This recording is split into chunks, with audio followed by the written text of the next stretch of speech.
Well, hey there, guitar maniacs all over the world. It's your man, Martin Jared here. And today, the topic is a thrilling one.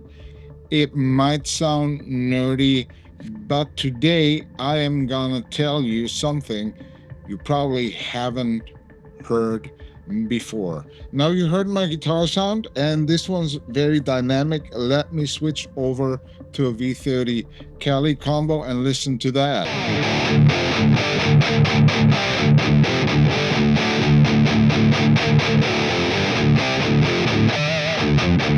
And now I'm going back to the other combo and we'll go into clean sound.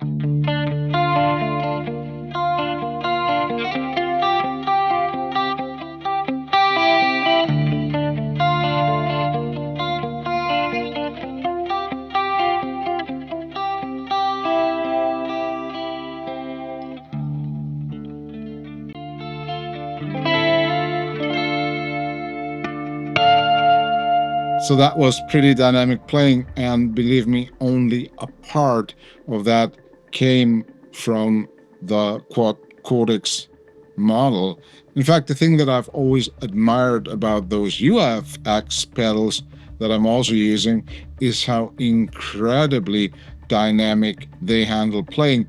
Even if you're playing a distorted high gain 5150, you dig in and something seems to move, and that gives me the feeling of playing over a real cap, especially when I'm using an FRFR like I have here in my little studio. So in the sounds you just heard, the most important factor is not only the amp, but also that thing. And that thing is a UAFX Ox Stomp pedal. And if there's one thing that the good folks at Universal Audio are really good at, it's component modeling. And exactly that is what they're using on the Stomp. This is not IR, impulse response based modeling.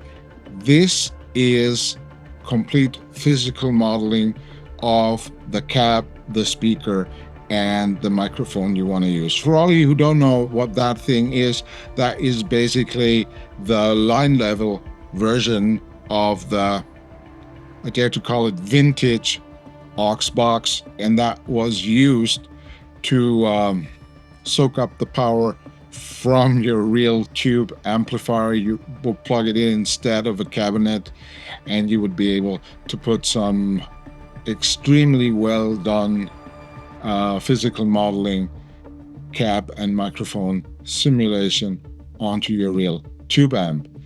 In these days, of course, we have the UAFX pedals, and as an addition to the UAFX pedals, they released the Ox Stomp, which basically does the same thing, a little bit different, unfortunately, with the cruel and gruesome and horrible Bluetooth application on the phone. I would be so much more happy if they had a Mac and PC version so you could easier control the stuff and connect. Right?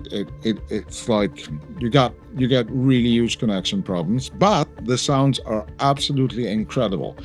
I've read online that some people were saying, this is just another type of fixed IR loader, but I'm telling you it's not, and I can prove it. And the most incredible thing is that you can take that power and put it on your Quad Cortex patches. Now, a fair bit of warning, for some that might get nerdy, but it's probably good to know the difference, and I'm gonna show it to you on screen now. But first, let's listen to some of the sounds, because I'm actually pretty happy about what I did here. And that patch is based on a Greenback 30 from the Ox Stomp, and it's an SM57 in combination with a C414, if I'm not wrong.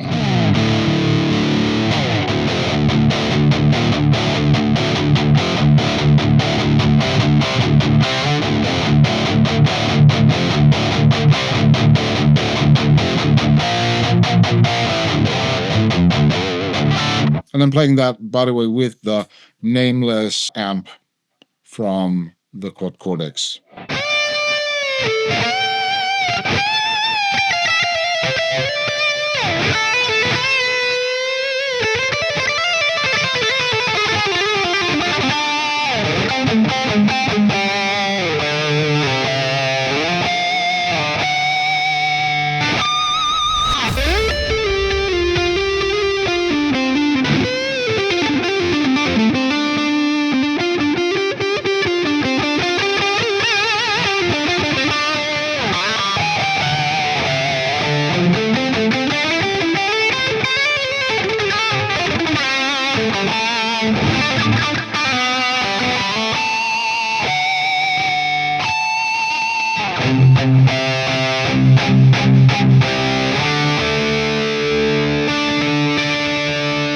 So far so good. Now we're going to take some measurements so I can show you what this thing really does. And I'm going to connect it now to the Quad Cortex, to the insert.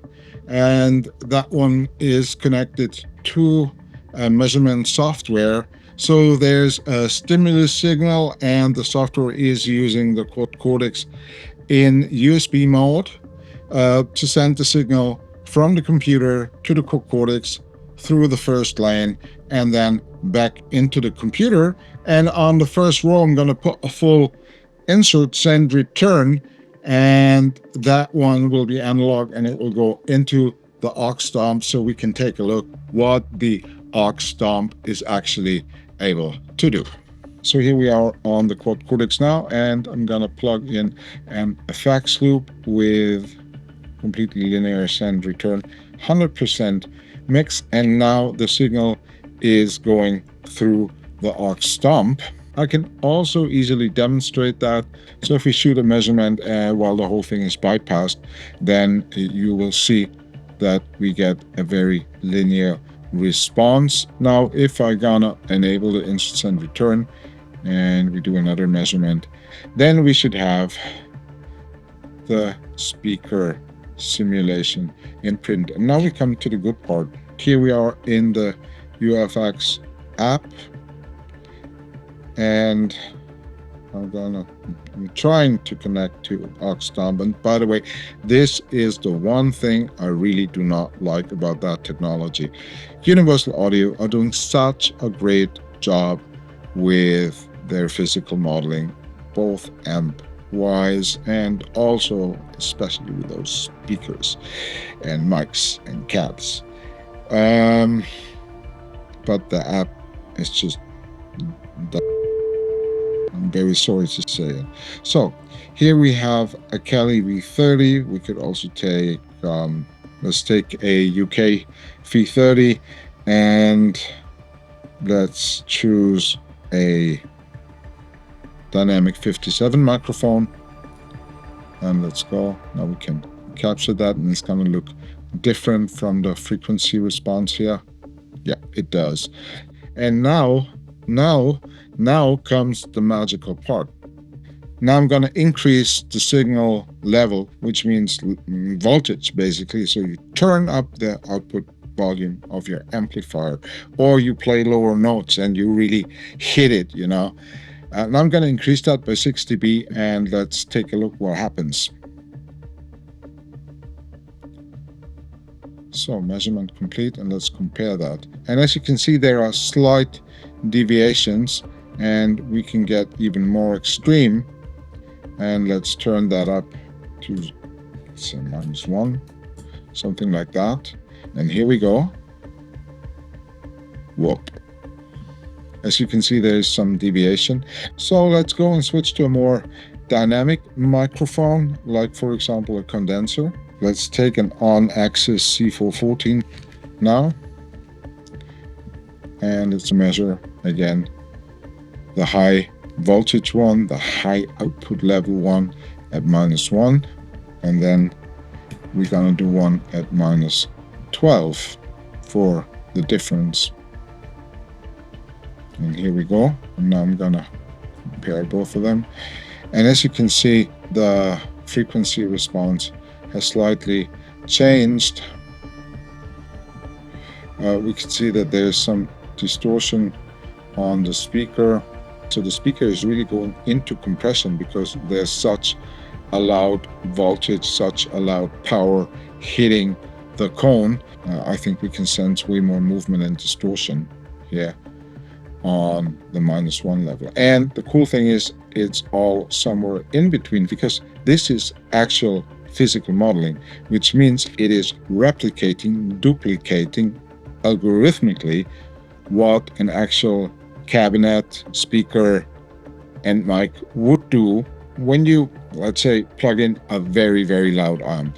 So let's do one at -6. And that should be somewhere in between, I suppose. So with the one at -6, you can see there's a little bit happening here.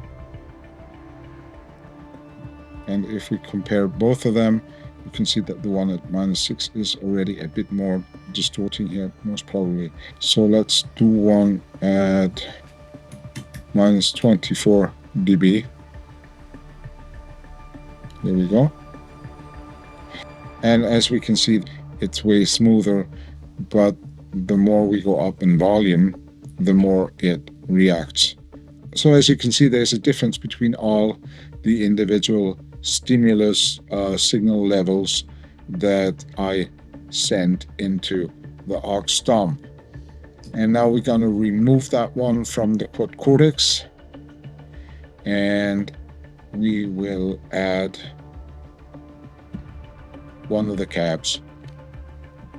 Simple. And those cabs are impulse responses. Let's go and measure those guys. Let's say I'm going to measure it at -12 now. That is the frequency response of the Quad Cortex internal cab IR. And now I'm going to turn it up to -6. And then I'm gonna turn it up to -3. Measurement is complete, and if we compare those three, they all look the same. So those physically modeled cabs, speakers, and mics on the Ox Stomp are reacting differently on different signal levels coming in. And that could be me just turning up the dB here, or you just hitting the strings harder so the amp is pushing more air on the lower strings, for example, and that will yield a different result. While the result when using an impulse response will always be the same, no matter how hard you hit it. The only component in the whole chain that is reacting on your playing is maybe the overdrive or the amplifier, but definitely not the cabinet. Fortunately, there is a solution on the Quad Cortex to simulate that behavior, which are neural captures of those speakers. And I did a couple of neural captures, and let's go and put them to the test. I'm taking the UKB30 that we had before, and I'm going to put in -6 dB. What we can see, it looks really nice. Now if we're going to put in -3 dB, as it accurately measured the aux, you can see there is a little bit more distortion happening.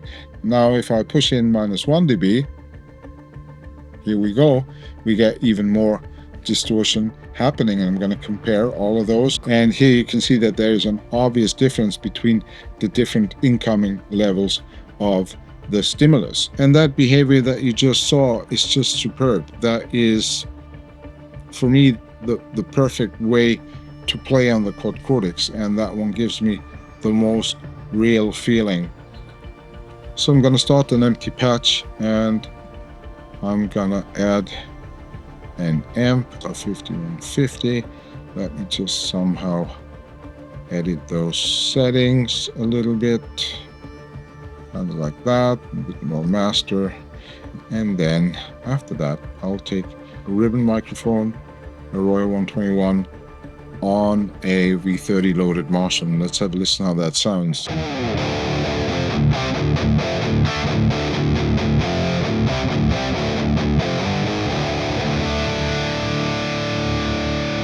Not bad. Let's put up the master. Let's put up the output.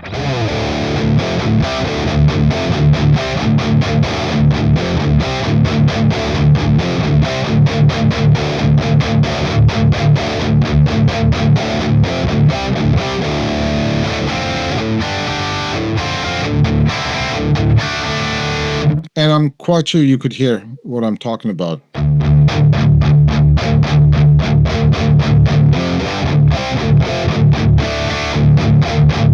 So that is really working, and I totally dig it. Let's go to some more extreme settings.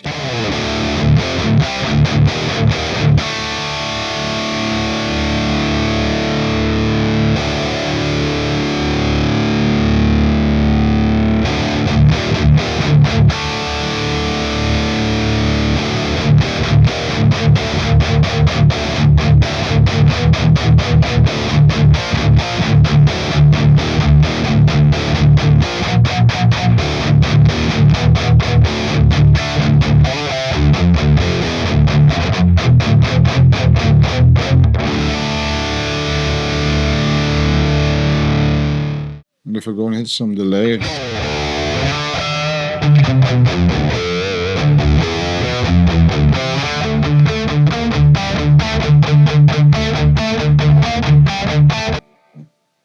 it sounds really lovely.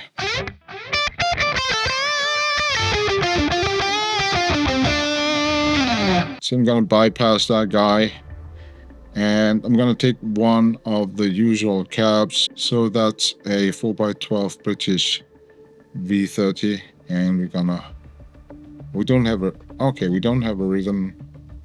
We have a 10 and 160 on that one. So let's just go and let's exchange the neural capture. Let's go to an SM57. Oh, here we go. To an SM57, which doesn't really sound nice.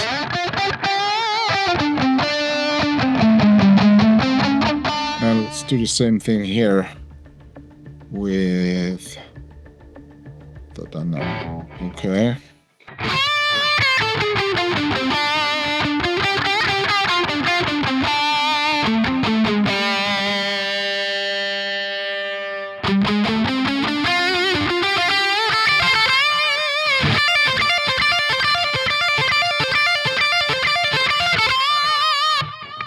We don't really hear that dynamic thing.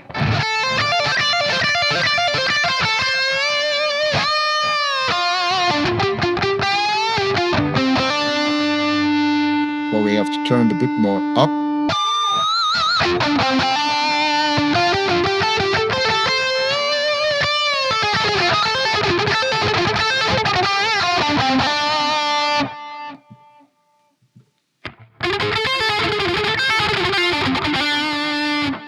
It just sounds nothing like it. I mean, it is playable, but in comparison,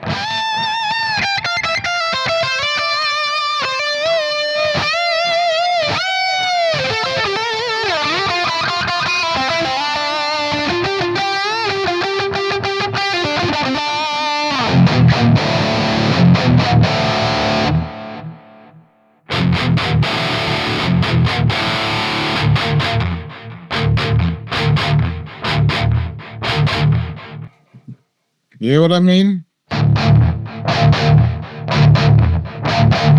So it's a completely different thing.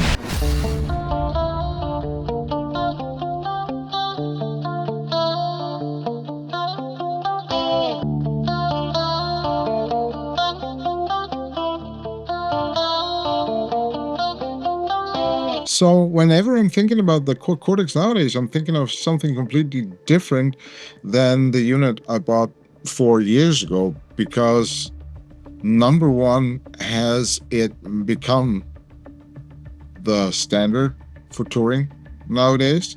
Secondly, it has become so much more And I often try to explain it to people who don't know it. I'm like, this is your metronome, this is your tuner, this is your way to make these UAFX pedals, which have excellent modeling, don't get me wrong, but they're just very hard to use because of the app. And I'm like, this is your gateway to an automated live setup. So in other words, it's not a direct competitor to my UFX pedals, because that Knuckles Mesa Boogie dual rectifier version is excellent physical modeling, while the rectifier you have on the Quad Cortex, or the rectifier models that you have on the Quad Cortex, as we learned just recently, are all kind of like machine learning multi captures of the real amp. So in order to give you the same thing that you get from these Knuckles, which is certain modifications, and you can exchange the power amp tubes, that would need more than one amp to go through that TINA analysis that Neural DSP offer, because you can just measure one amp with the EL34s and one amp with the 6L6s. So I think all those systems that exist nowadays, no matter if they're analog or digital in the sense of UFX, those complete each other, and it doesn't rule out one from another. So it's not like, oh, I just wasted 200, 300, 400 euro on a UFX pedal when I could have had the same thing on the Quad Cortex. No, that's not true. If you want to have that sound, if you really like it, and you want to play it live without all the hassles that a multi-cabled pedal board has, and you just want to take one thing with you and you want to put it on the floor and plug in and plug out, and that's it, then the Quad Cortex is the guy to capture that pedal to get that sound on the road for you. As I mentioned to a friend recently, I think the big success of the UFX amp pedals is based on that Ox speaker mic combo physical modeling, because you plug it in and you don't feel the need to exchange the sound. You can choose between the, don't know, 6 to 9 cabs depending on the pedal that the thing comes with, and there's something there that makes you happy. And if you need more, you can bypass the speaker simulation and just use the Ox Stomp. By the way, I think I mentioned it already, but whenever I'm playing through impulse responses on my studio speakers, I'm not feeling very comfortable. Whereas when I play on whatever UAFX mic speaker simulation, I'm feeling very, very comfortable. They also somehow managed to grab the right mid-range. Yeah. Initially, I wanted to do something about controlling the UAFX MIDI functions of the 2.0 software with the Quad Cortex, and then I was like, oh man, I'm not even doing that. I'm just doing that for testing purposes. I would never use anything like that live. I just want to take the Quad Cortex with the captures and play it live. The good thing is, if you do a complete capture of the UFX pedals, then you also get the absolutely great speaker and microphone emulation, simulation, physical modeling thing. And if not, you can combine it when you capture the Ox Stomp, like I did. And just as additional info, if you're like, oh, give me those UAFX sounds, those cabs and mics that you showed me. Unfortunately, I'm not going to do that, because I think that would be betraying or stealing from Universal Audio in some kind of way. So if you want it, go spend a couple of $100 on the Ox Stomp. I can tell you won't regret it. And do your own captures. That's what I would recommend. I hope you understand that. if you made it this far, congratulations. I hope you gained some new insights. If you thought it was useful, give it a like, follow, comment if you have any questions, and as always, don't forget to have the best day ever. Bye.